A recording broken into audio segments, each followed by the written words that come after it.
all the wavelengths in output with the power which is divided by the number of outputs on each output, right? So if you have n outputs, you're going to have P divided by n, where P is the input power. So where do we want to get? We want to get to a point in which we place on each output port a different wavelength. At least this should be our first step. Now, being able to, what is this? Which verb should I use for this operation? This is demultiplexing, right? We will see that what we really want is not demultiplexing. What we really want is, we want to place lambda 3 here, we place lambda 3 here. We want to place lambda 2 here, we place lambda 2 here. We're going to get there. For now, we'll be happy if we can do demultiplexing. How do you do the multiplexing in optical? There are various ways to do the multiplexing in optical. You can use filters. You use a splitter, and then you put filters of lambda 2 and lambda 3 here. That's the multiplexer, right? But then you're paying a lot for the multiplexer. You pay plenty of filters just to do the multiplexer. Would be this approach here, not a good approach. You can use prisms. I don't know if you ever thought about it, but when you see the rainbow of light after the prism, it's demultiplexing, right? You have the light with all the wavelengths mixed, and then the prism divides the various wavelengths in output of the prism, which is exactly what's happening here. Not very stable, not very useful on the wavelengths that we want to use. There's also another approach based on gratings, which is a bit complex to explain. Let's skip it. What is used is a pretty popular device. If you want to know the details of this device, I'm sure Professor Melloni in photonic devices does a lot of explanation on the AWG. But the AWG uses two sub-elements, actually three sub-elements: a splitter, a star coupler. Sorry about this, I haven't said that before, but the passive star, what I call the passive star coupler. Somebody calls it also the star coupler, it's the same thing. It's a coupler, right? Because everything in input gets on all the output. So the star coupler is also another name for passive star. Anyway, you have a splitter, you have a star coupler, and you have what is called here a grating. We're going to talk about what is this grating. So let's try to understand again at high level why these things work. So we have our fiber with all the wavelengths inside, from lambda 1 to lambda n. This requires a bit of attention, okay? It's not that obvious. Then the splitter, what is going to do? What do you want to have? What are you going to have here after the splitter? Lambda 1. Here, what you going to have? Lambda 1. Everything, right? And here, same. Then, remember the Mach Zehnder. Okay? Then you send this data, this comb, as I called it, over elements, waveguides. So a set of waveguides with different lengths is called a grating here. So you send the information in such a way that at this point they're going to have, again, phase differences. And then you recombine them in such a way that the lambda 1 here is going to reappear on all the outputs here, because this is a star coupler. So the star coupler replicates everything in the input over all the outputs. But you decide the length of these waveguides in such a way that the lambda 1 here is going to recombine constructively only here. In all the other outputs of the star coupler, you recombine the lambda 1 with copies of lambda 1 which are counterphase, so you filter those elements. So at the end you're going to have lambda 1, lambda 2, etc., etc., lambda n. Questions? I repeat it quickly. You replicate everything on all the outputs, and then you delay each of the replicas of this lambda 1, lambda n signal with different phase shift, with different length. When you recombine all these copies, here you have copies of the original signal with different phase shift, with different delay. When you recombine them through a star coupler, if you have chosen correctly, appropriately, the length of these waveguides, here you're going to have positive interference, positive reconstruction, only for the wavelengths that you want. So lambda 1 is the only surviving here, lambda 2 the only surviving here, and so on.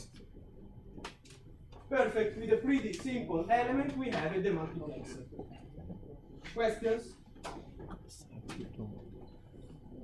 Indeed, the AWG can be used as a demultiplexer this way if you have only one input. But if you have multiple inputs, let's assume 3 inputs. So I'm generalizing this element with multiple inputs, not just one fiber in input, n fibers in input.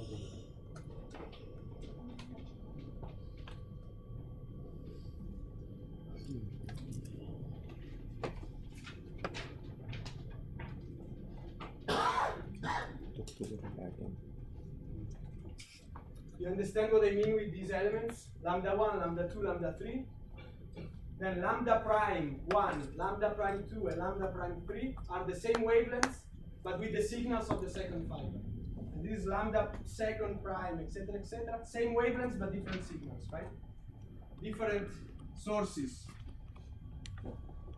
So let's forget about these two. What's going to happen to lambda 1, lambda 2, and lambda 3? By the output. After the AWG. Forgot to say, AWG stands for Array Waveguide Grating, AWG. So what happens to these 3 elements, these 3 wavelengths? Lambda 1, lambda 2, lambda 3, right? That's what we've seen there. Right? Lambda 1, lambda n, you have on each output port one different lambda. Correct? So that's what happens to lambda 1, lambda 2, lambda 3. So now, if you want to make this system work, you're going to choose the length of the grating such that these 3 wavelengths are recombined this way.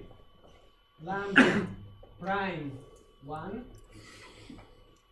lambda prime 2, lambda prime 3.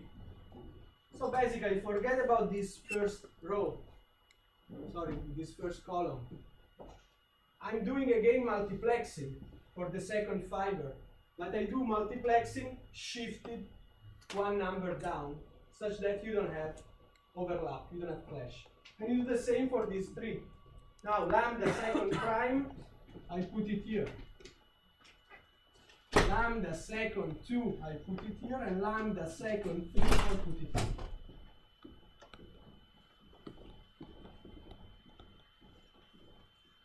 Okay?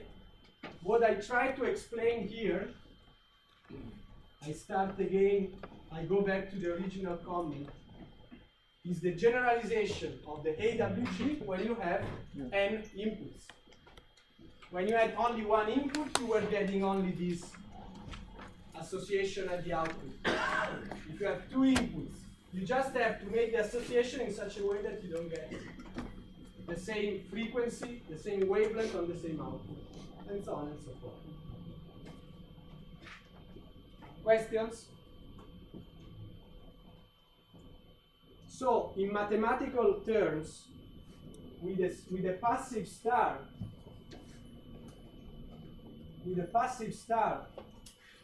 if this was a passive star, if this were a passive star,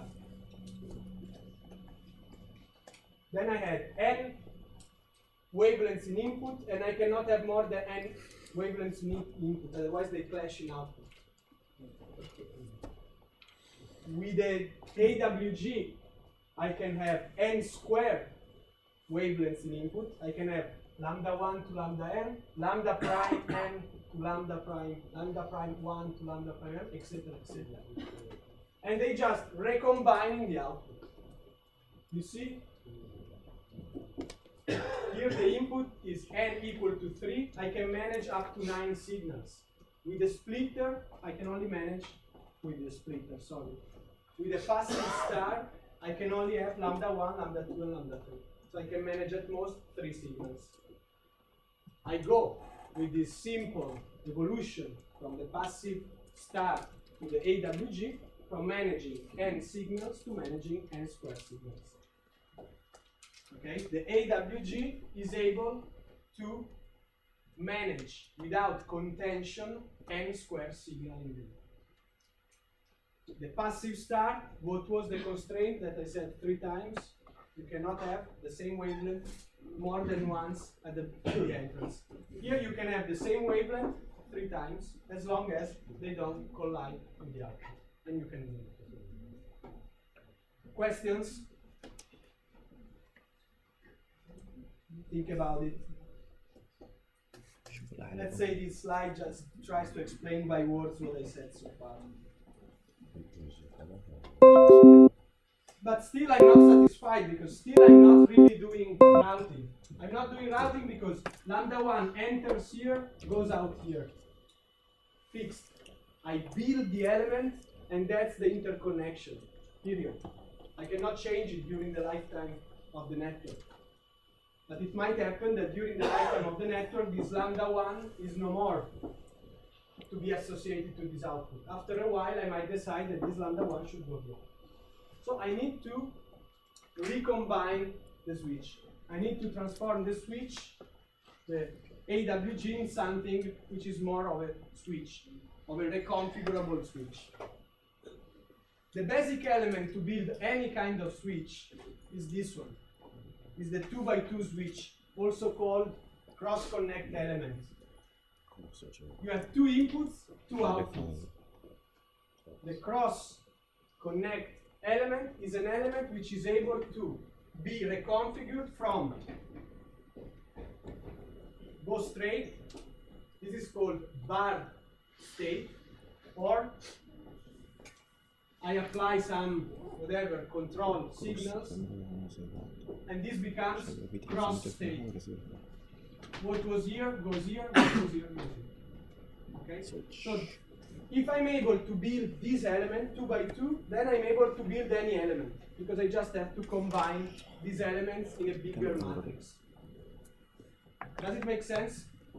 If I have a 2x2 switch, then I can build any switch.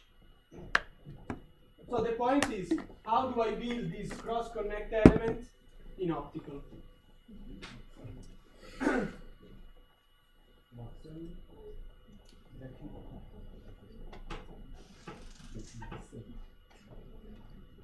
What you said is partly true. Because I probably have an example of that. But if you have a splitter with 2 filters, it works. Now I don't have it in the slides, but it's true, it works. And it's only because of the phase shift. If we don't have 90 phase shift, it will be crossed with this 180, it will be fine. So,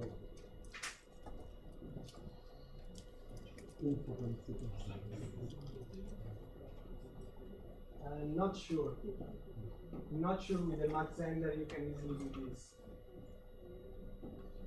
Because the Mach Zehnder has 1 input. So at most you need 2 Mach Zehners and a splitter. Let's go through the easy part. But what you said is probably true. Mixing splitter and Mach Zehnder you can do it. So we can do this in 2 ways. I start, as I did for the amplifier, with some possible options that are not that used, and then I'll show you what is really used. So these are all proposals that have been done, which are not actually that complex to understand.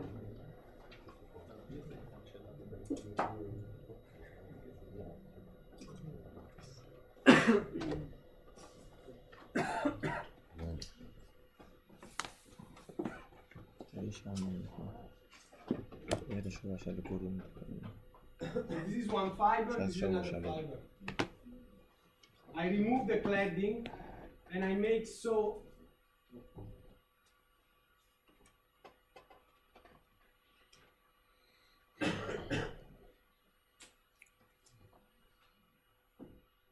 this is the core. Okay. I just combine the two fibers in such a way that the two cores are one close to the other. Then, as you can see in that example, I apply some electromagnetic field to the two cores, and I exploit again. Go to Professor Melloni for the details. I exploit the property of electromagnetic waves, which is called evanescent field. The evanescent field is a property that allows an electromagnetic field in one media, in one core, to go in the other core and vice versa. Still a bit complicated. There's actually a very simple way to do this, which doesn't require any of these complex approaches. And the simplicity of this approach is, to some extent, even too obvious. I put a glass, I put a mirror. When I want the light to go straight, I leave the mirror down. The light goes straight. When I want the light to go on the other side, I put the mirror up and I reflect the light. The only problem is that building this nano mirror is not that easy, but there is a whole set of mechanical engineering research on MEMS, microelectronic mechanical systems. So basically, this is what is used nowadays to switch light. You don't want to switch the light is in a bar state, the mirror is down. You want the light to be switched, the mirror is up. It takes a while to change the direction of the mirror, few milliseconds, but it works. It is faster than. No, of course not. This is way slower than electronic switching.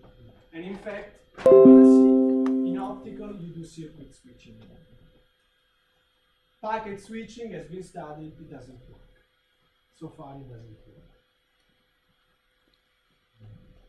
Yeah, you need few milliseconds, and for that calculation, that little calculation we did last time, if you're transmitting at 100 gigabit per second, 1 millisecond is an eternity. There's a lot of bits that go in 1 millisecond. Right? At 10 gigabit per second, there are 10 millions of bits that pass. Okay, so micro-electromechanical system. That's really what happens. And another possible approach, similar, is this one, 20 seconds, which is similar to what you were saying. You put a splitter and then you put the amplifiers and you turn on and turn off the amplifiers. So, which is again, instead of the amplifier you put the filter, is what you were saying. If I turn off this amplifier and this amplifier, it doesn't work. If I turn off this amplifier and this amplifier, this and this is cross or bar. You have two signals. If I turn off this and this, what happens? If I turn off this signal goes here. Turn off this signal goes here. I do the opposite, it's bad. Very expensive. You need 4 amplifiers for one switch. You don't want to do this. So, MEMS. Basically, it's MEMS. That's what happens in reality. And here I'm just giving you a pictorial view of the fact that you even have 3D MEMS in which you can turn the mirror on both on the 3 spatial dimensions. Not important. all these things are just if you wanna check. There are multiple technologies. Those of you which are in technology might be interested in seeing this case.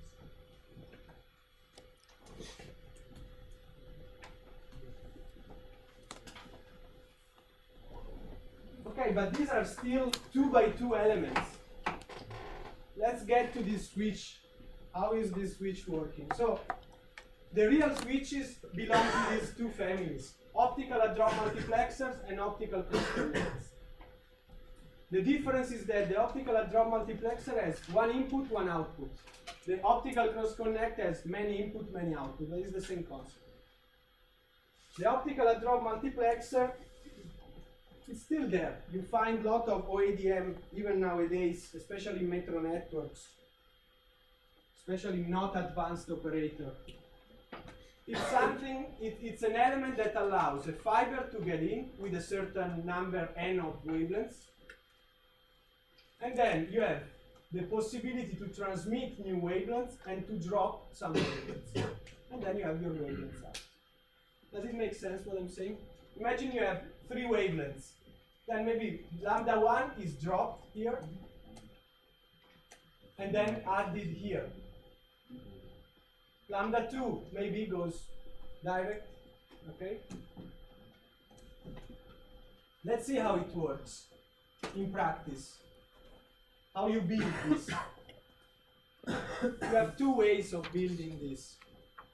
One is called wavelength selective OADM, and the other is called broadcast and select OADM. Let's start with the wavelength selective. You should be able to understand this even if I don't explain it at this point. Let's check only this example here. This and this example is the same. So, wavelengths arrive. What do you do here?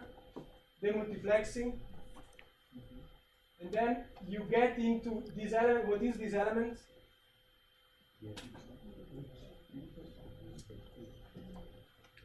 How many inputs and how many outputs has this element? Has one input of the wavelength into the network.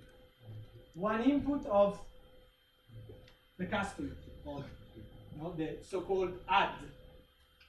This input comes from the local node. And then you have one output, which is if you want to drop this wavelength, and you have one output if you want the wavelength to go straight. So how many inputs, how many outputs? 2 by 2. So what is this thing? It's a 2 by 2 cross connect.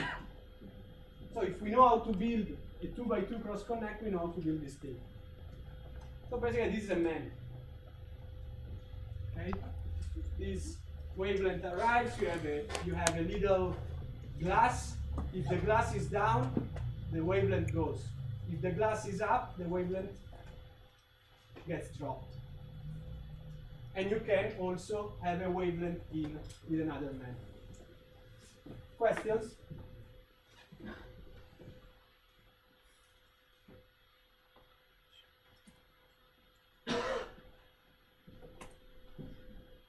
Is it clear the concept of add and drop? I tried to explain it before, right?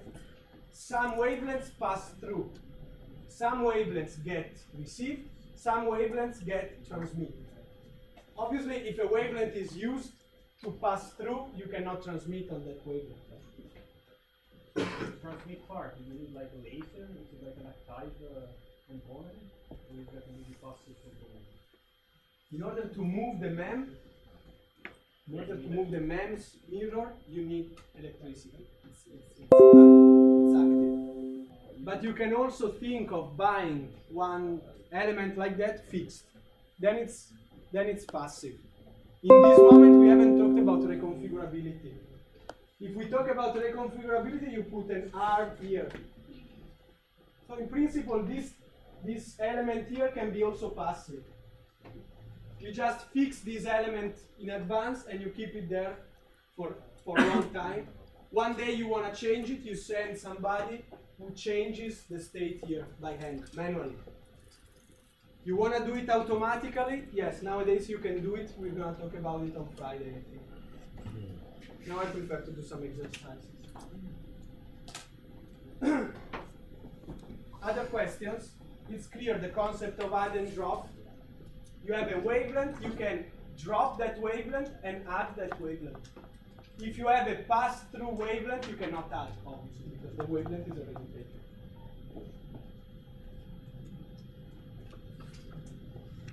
The other one is broadcast selector. Yeah, I'm going to talk about it now. You can do exactly the same operation. You can have a functionally equivalent device without having all these components here. So basically without MEMS, no MEMS at all. And actually this is even in this moment more popular. And you have a splitter here. So imagine you have three wavelengths. The three wavelengths proceed here and get dropped here. So to some extent, you always drop a copy of the signal. Does it make sense what I said? You always drop a copy of the signal.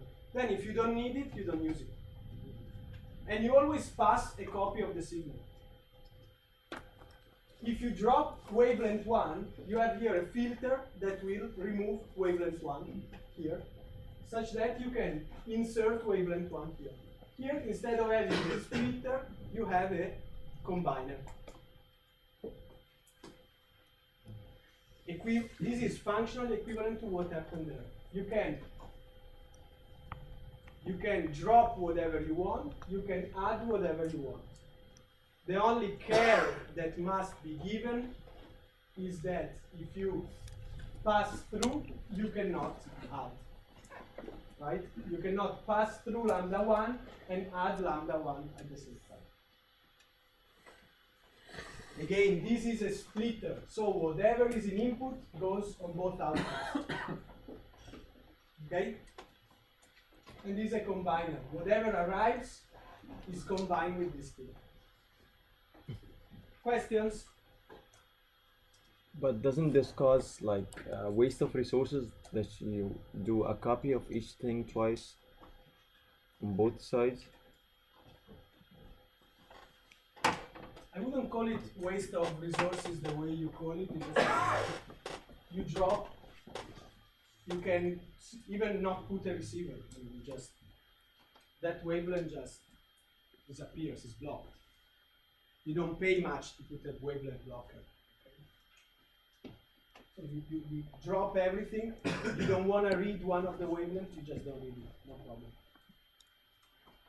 But it's true that, as always, if there are two architectures, it's because there's a trade-off, according to which there are situations in which you prefer to use this one and situations in which you prefer that one. Who can somehow guess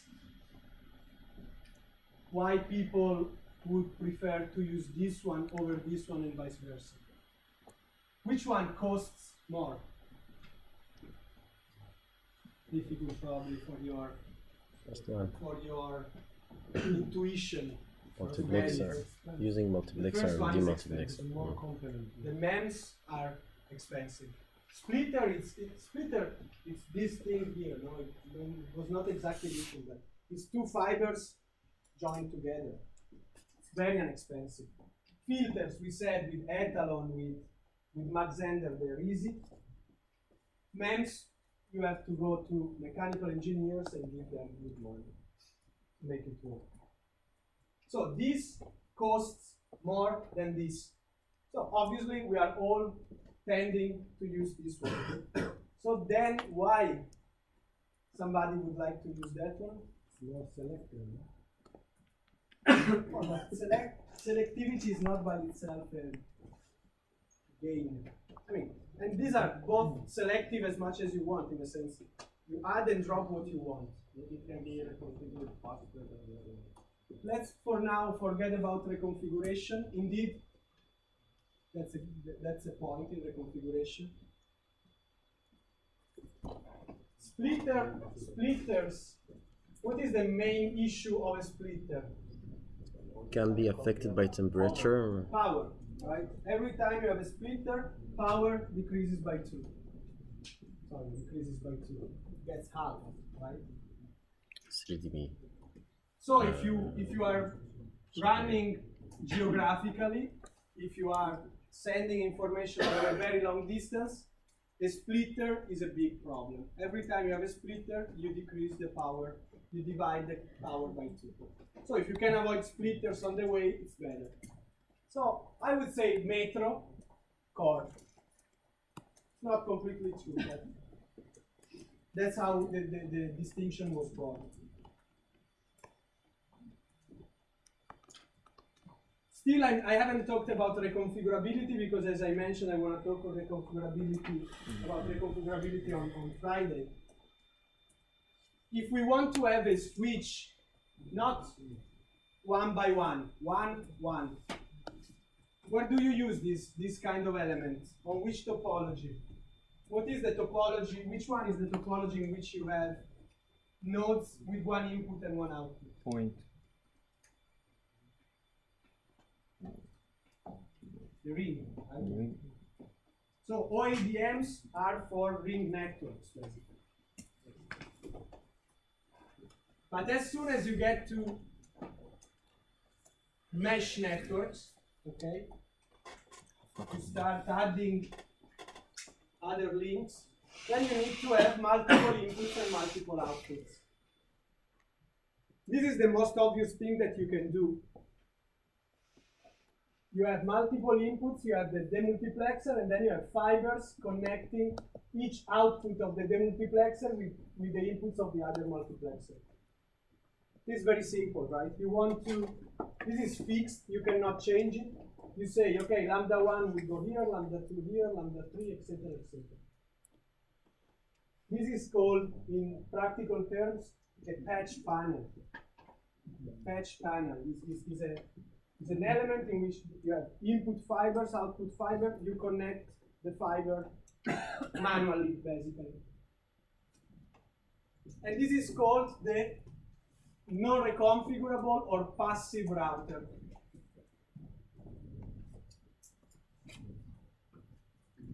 Questions? What we really would like to see, and on Friday I'll try to explain very nicely, now I prefer doing exercises, but what we really wants to see is this thing but reconfigurable. You don't need to send a person physically taking this input and changing it. You want this thing to be reconfigurable by control, which would be something like that.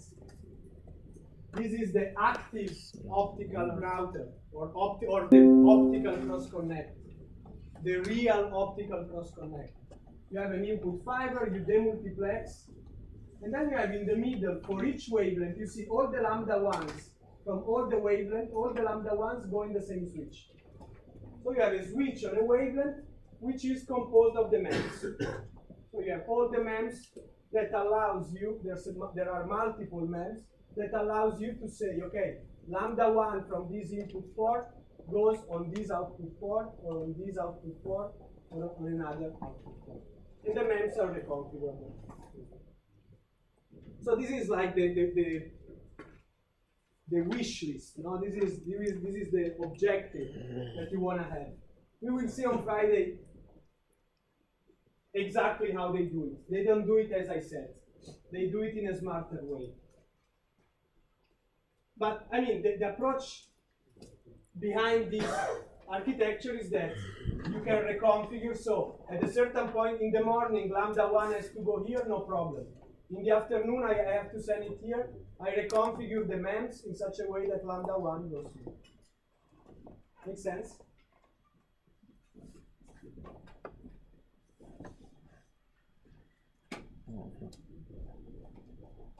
So,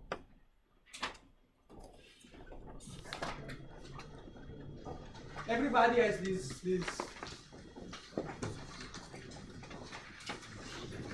there should be other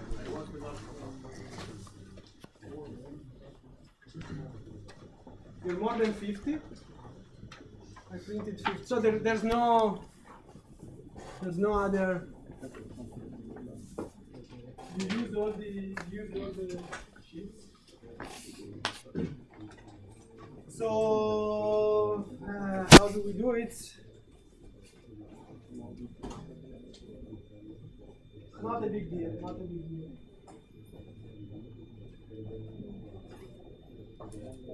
I actually printed it because I didn't remember if Patavina uploaded the exercises.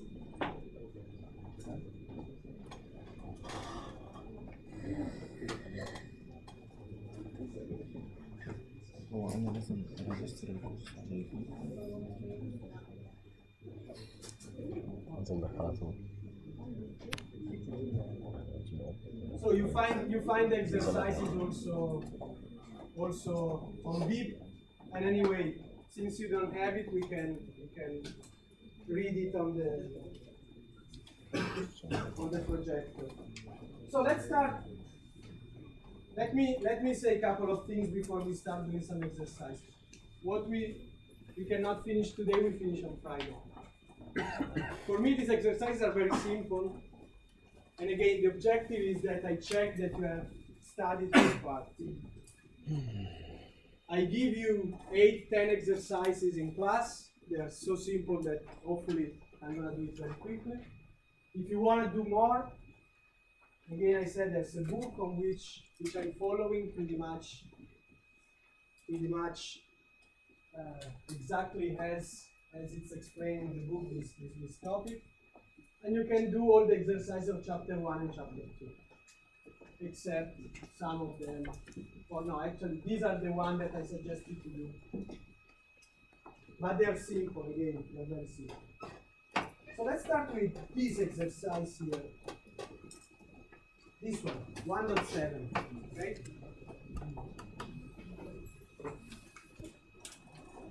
So consider the passive star of figure at 111, passive router 112, active switch 113. So these are the three elements that we just commented 5 minutes ago. Passive router, passive star, active switch. Okay?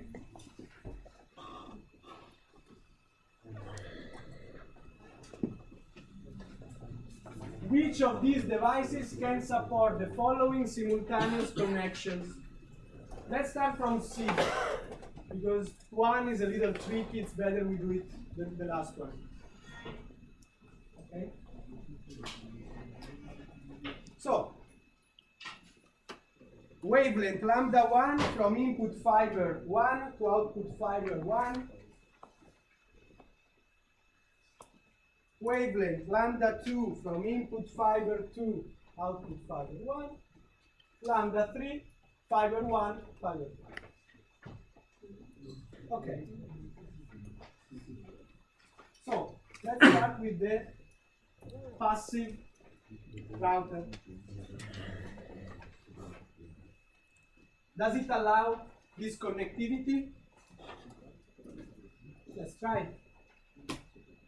Lambda 1 from input 1 to output 1. Is it possible? Yes. Lambda 2 from 2 to 1. Possible? Yes. Lambda 3 from 1 to 3. Possible? Yes. Lambda 3 from 1 to 3. Possible? Yes.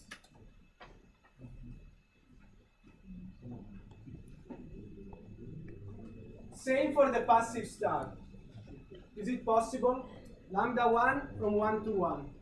Is it possible? Lambda 2 from whatever to whatever. It's possible. Lambda 3 again from whatever to whatever. It's possible. So the passive star, it's no-brainer. The passive star, as long as you have no two wavelengths, you don't have the same wavelength on two inputs, it always works.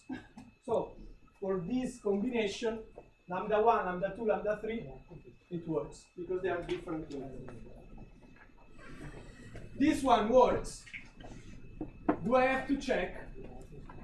Not really. This one can be reconfigured as I want. So basically, I'm sure it works.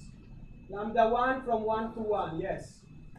Lambda 2 from 1 to 2, yes, I go, and then I take this way. Lambda 3 from 1 to 3. Say, I go lambda 3 here, and then I configure these two. Questions?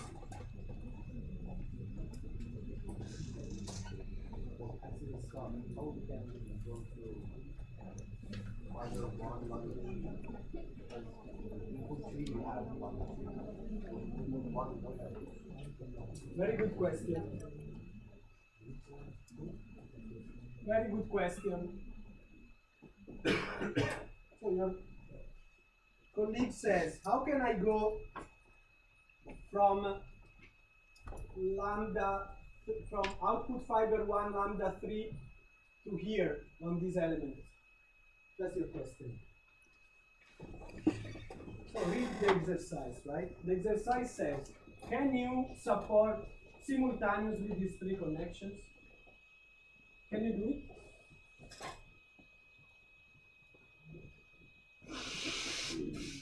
This lambda 3 is, this is the example of the passive star. It's not that lambda 3 is necessarily there. If I don't have anything in input, and then I put lambda 1 and lambda 3 here, the connection that is required by the exercise is possible. Correct? Is it clear? The exercise says, can you support these three connections? Yeah, you can support these three connections.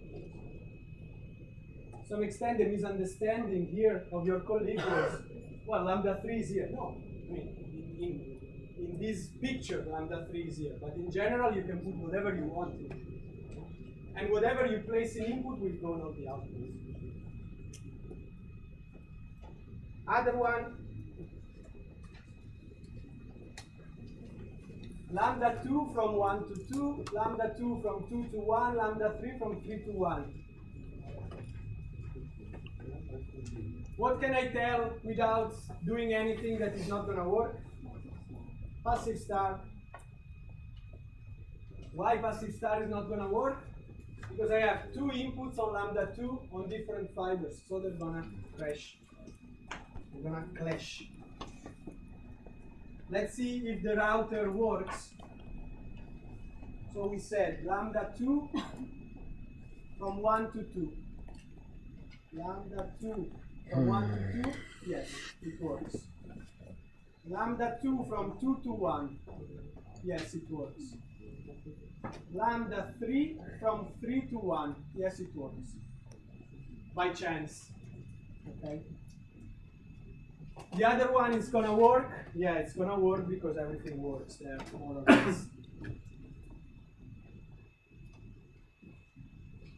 The last one is a bit tricky, and in fact, in the exercise,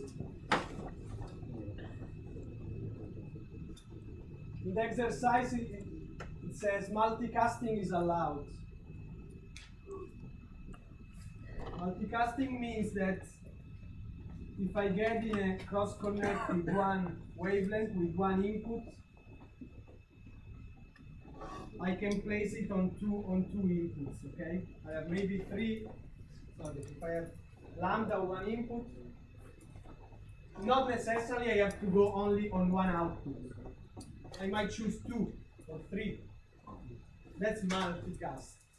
Have you ever heard about multicast? Multicast is when you have one input and you don't have to choose necessarily one output. You can have multiple outputs.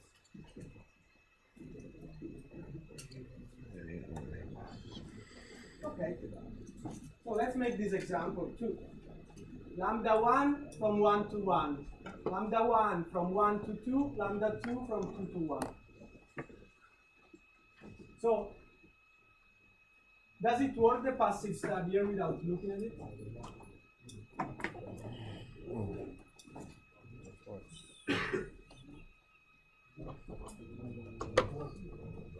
It works. Why it works? It's the same Because fiber. lambda 1, it's true that it appears twice, but it appears twice on the same input, right? So, lambda 1 should go from 1 to both 1 and 2. And in the passive star, you can definitely do that. Lambda 1 can go to 1 and 2. Now,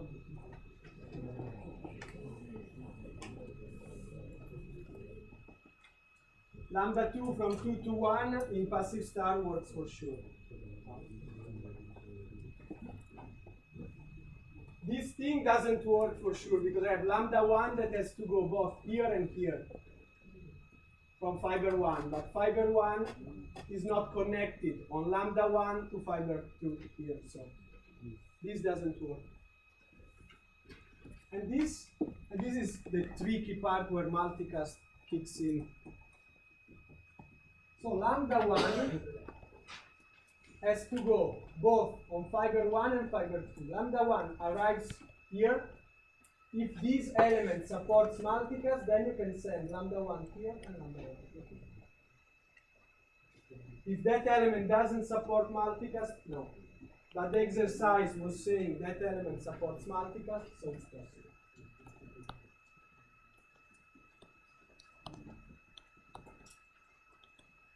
So, at the end, the first, check it at home yourself. The first case, this one, case A, works for the passive switch, for the passive star. It doesn't work for these two, or actually, it works for this under the assumption that you have multicast. It doesn't work for this one. Questions?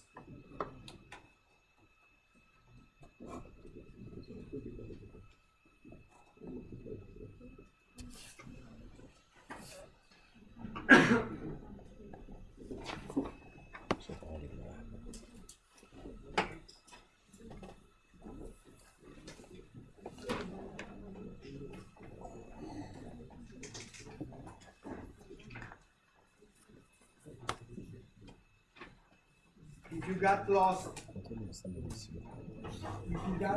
let me just write the solution so you can check it at home, okay? So 1.7, we have active switch, passive star, passive router. Okay? In case A, we have passive switch, yes, passive star, sorry. Then we have passive router, no, active switch, yes, if multicast.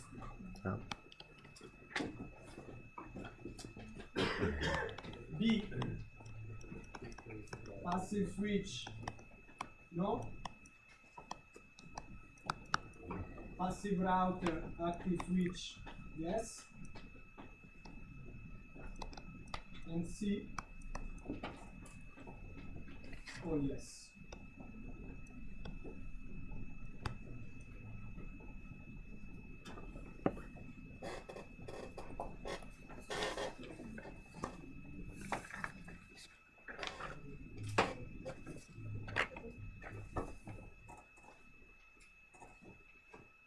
Let's do this one, 2.2.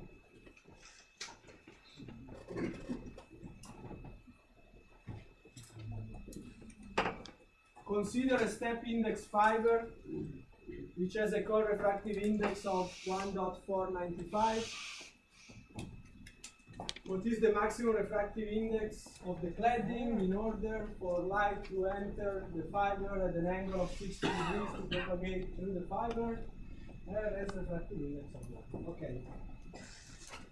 Let's put down the equations and the system description. We have a fiber. The fiber has cladding and core.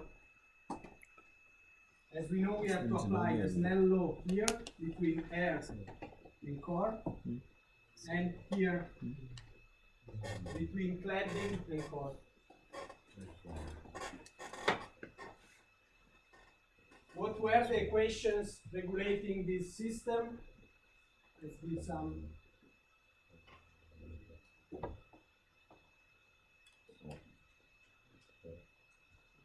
This was theta F, correct?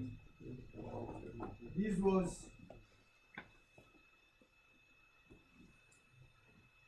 let's call it theta core. Then what was the condition? The condition was that this theta should be such that this theta is 90 degrees. So this is an input of the problem, because the problem is asking us the maximum refractive index such that light propagates, right? So this is 90, and we call this theta critical. We have a refraction index of the core. We have a refraction index of the cladding. I don't even check the exercise now. I'm just putting down the equations that regulate the system, and then we see what we have and what we miss. So what was the first equation? Here? I'm looking at a picture. Snell. Snell. What does Snell say here? Inverse sine. Refractive index of the air multiplying sinus theta r is equal to refractive index of the core sine theta core. And then what's the relation between theta core and theta critical? 90 minus theta stuff. What's the relation between theta core and theta critical? Theta air. 90 minus Theta air.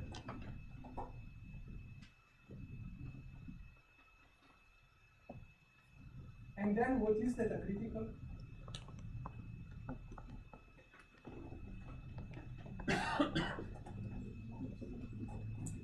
By definition, arc sine of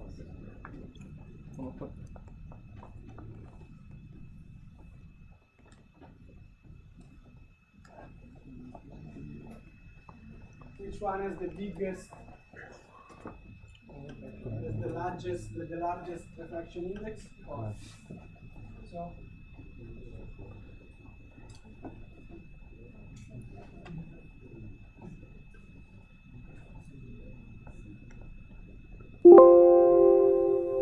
now I sort of